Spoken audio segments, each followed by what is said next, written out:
Okay, hello everyone. I'm so happy today to be with you. This is another interview for helping us deal with what's going on. It's in your hands. What's going on is all this challenging time. What I'm sharing is talking to people who are coaches, um, psychiatrists, people who can help us manage and navigate this very challenging, at the same time, a time of change. So today I'm really happy to have a friend with me, someone I really trust, someone who's really good at what she does. She is a happiness and empowerment coach, and she's even more than that. Lily, hello, Lily. Hi. Hi, how are you? So, of course, Fantastic. all over the world, we're all feeling things have changed. A lot of us are staying only at home, working from home, with the kids at home too. There's lots of changes all of a sudden in our lives. And some of us are not as resilient as others, and we don't know how to manage. So, what tips or tools can you share with us today to help us that people can do from at home? I would like to sing. Okay, you can start by singing. I want to call the stars down from the sky. I want to live the day that never dies. I want to change the world only for you. All the impossible I want to do. I want to hold you close under the rain. I want to kiss your smile and feel the pain.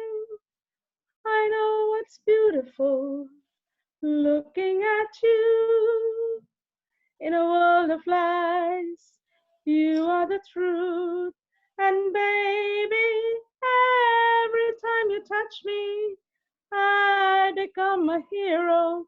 I'll make you safe no matter where you are and bring you everything you ask for. Nothing is above me. I'm shining like a candle in the dark when you tell me that you love me. Amazing, amazing. Okay, So we started thank out you. with a beautiful song, Thank and you.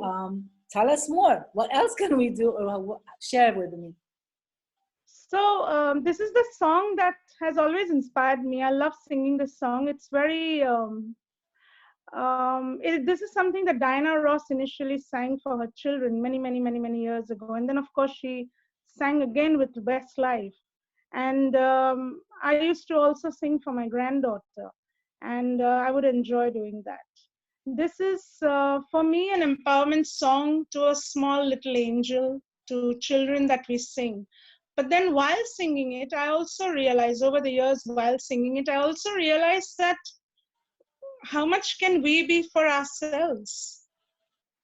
And what power do we give ourselves? We are always so busy mothering somebody, nurturing something,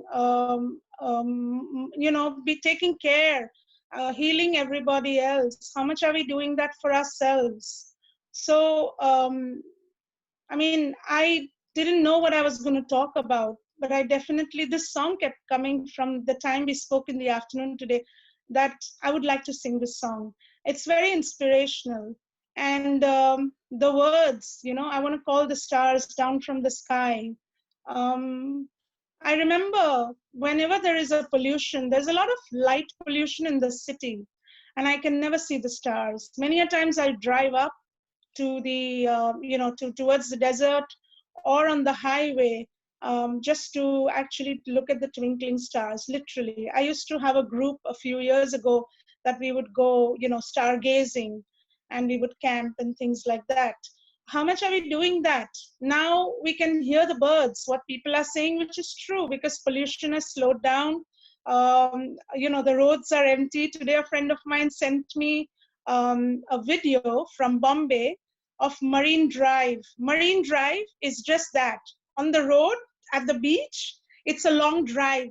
And that whole place, if you see it from a tall tower, It's actually called the Queen's Necklace because all the lights after sunset, all the lights on that road, it looks like a Queen's Necklace. That is totally barren. There is no one walking on there, and there are no cars. But I could only see the birds in the sky and the water, the waves. It was beautiful. It was serene. But then again, today what has happened is everyone is talking about social distancing. And so everyone is on the social media and communicating with each other. How much have we done that in the past so many years since social media has taken precedence? We haven't really, called people. If we can avoid calling, we will talk on the chat. Many a times, what has happened is people have given preference to chatting with me. And sometimes if it's something so important that I feel, I'll call them. So I give them a call. But they would not pick up the call even while chatting with me. They would still be, busy chatting with me. So, well. So I want to go back to the song you sang.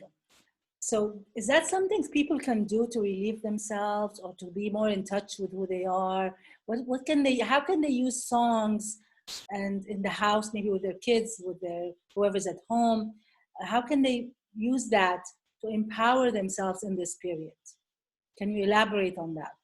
So basically, singing is something that people like. Many people like. Even if I've known people, they say, "Oh, I don't have a good voice," but they love to sing. They just have to give themselves that permission to go ahead and sing. Many people like to move their body and dance. People like to laugh. People like to do various different things. There are so many different therapies to go ahead with it. There's nothing stopping us, to be very honest. And one more thing, what's important is breathing. There are certain breathing tips and exercises that we can inculcate. For example, I remember many years ago, I had learned something called JAM, which is called just a minute, where every hour on the hour, okay, every hour on the hour, even if it's a busy time, I'm in the office or I'm just driving, I would just park my car on the side. And just for 1 minute, I would just take 3 deep breaths, just breathe in and breathe out. Believe me, that's a supercharge and used to charge me up, light me up. Right now, what is happening is many people are getting very sad. Some of them are getting very happy to be home, but many people are not ready to sit by themselves. So let me ask you a couple of questions because I want to make sure people get this. So I want to first of all go back to the singing because I like the idea that it's first time it comes up in an interview.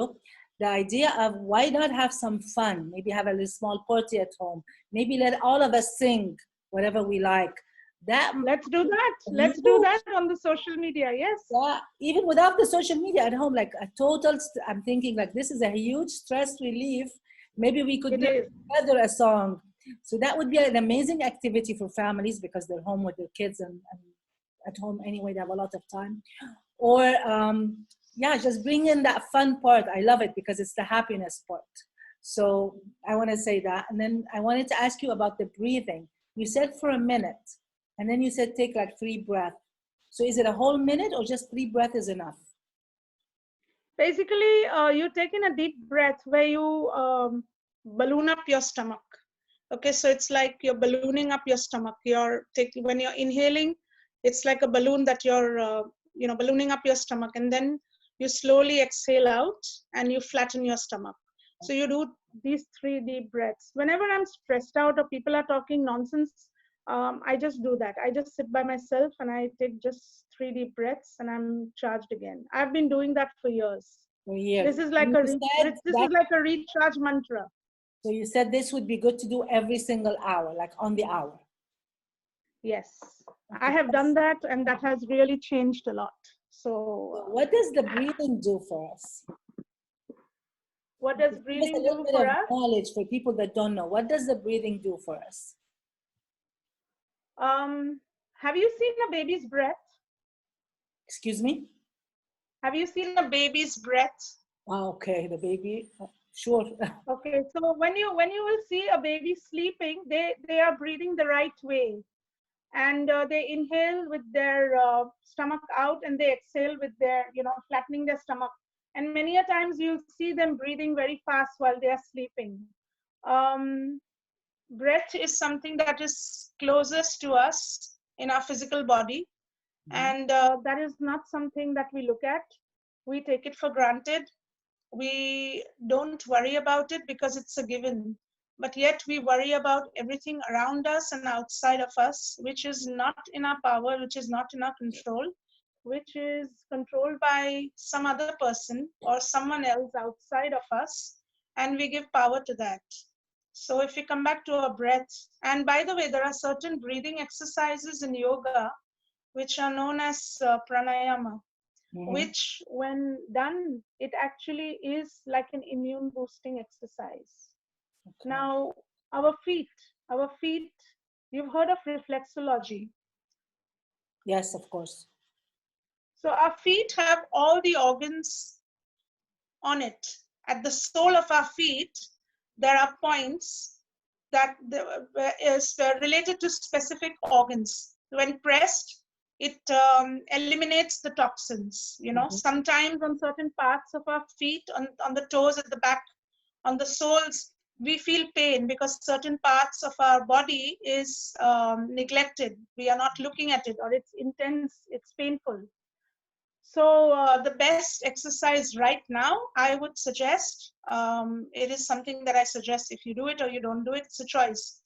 If you have a garden or you go to a park and you walk barefoot on earth, okay, that will energize all the electromagnetic frequency in the body. The earth is electrical, and we connect with the earth. It energizes all the electromagnetic frequency of the body. That boosts the immune system. This is the most powerful immune system, immune boosting exercise that I know of. that's so really in the morning, if you can walk, if you can run, if you can even just run around on the grass or on the soil, it's very, very empowering. great. And also a desert, maybe a beach, whatever. But my question is, these are like three amazing tips. Singing, the breathing is very simple. And I think we should take this further into our life for the rest of our life. It's not only for this period of time. And the third one is you just shared is walking barefoot on the ground. What if they don't have a chance to be outside? Is it possible to do that in the house? Yes, you can do that. Then do in the house. If you're doing it, you can do brisk walking. Okay. You You will can do get brisk the same walking. effect. So brisk walking is like walking fast with your hands, like going up and down. And you do the brisk walking, which is very, very effective. Start with your right foot. Many a times we make a mistake with our left foot. There is something there. So start with your right foot and start the brisk walking. You can do maybe 100, 200, 300. Just go around in circles and you can do brisk walking. After that, you can walk on your toes. You can walk on your heels for a few minutes. These will strengthen your muscles in the feet, in the legs. Yeah. Okay. Because you see, anything to do with body movement will activate the synapses in the brain. Yes. The more we do not move our body, the more we are thinking. And thinking is stinking. Okay, I like that. So thinking is thinking. So you're advising us not to overthink in this period, to go more into the body, allow the body, and of course the singing is an expression that uses the whole body. Breathing is the body. So you're telling us to be empowered and to release the stress. Start letting the body connect with the body. That's what you're saying? Yes, put on some music and dance. Just dance. Just move your body. You don't have to be a great dancer. You don't have to be a trained dancer. You just have to move your body. That's it. In your house with your family, it's not a big problem. You don't have to be good at any of that. That's amazing. Thank you, thank you, thank you. So before we end, I think we've given them three really good things to do. Very easy. Take a minute. I mean, and they're doable and they're tested. Okay, Lily, this has been amazing. Very easy to do, doable, simple, tested, and you can do it at home. So thank you very much. Is there anything else you'd like to add? Give yourself a big kiss. and a big hug always. Yes, I guess that's something amazing. That's the fourth thing to do to get us to be happy, is to give ourselves some love every day. Thank you so much for And being with me. I I do would like to believe. say one. I would like to say one thing. Yes. Happiness is what we are born with. A child, when the child is born, doesn't know all of this, what's going around, what is taught. The child has been given all these conditionings. However, what we have to only remember is that happiness, many people, when I tell them, they say, oh, it's not easy. It's not about easy. It's about developing this muscle and creating a new habit to be happy and to be on top of the world. This would be a good topic to have for next time, because people maybe can come back to their truth and really learn how to be happy again. Thank you so much. You. Thank you. Thank you. Love you. Thank you. Love you and thank you.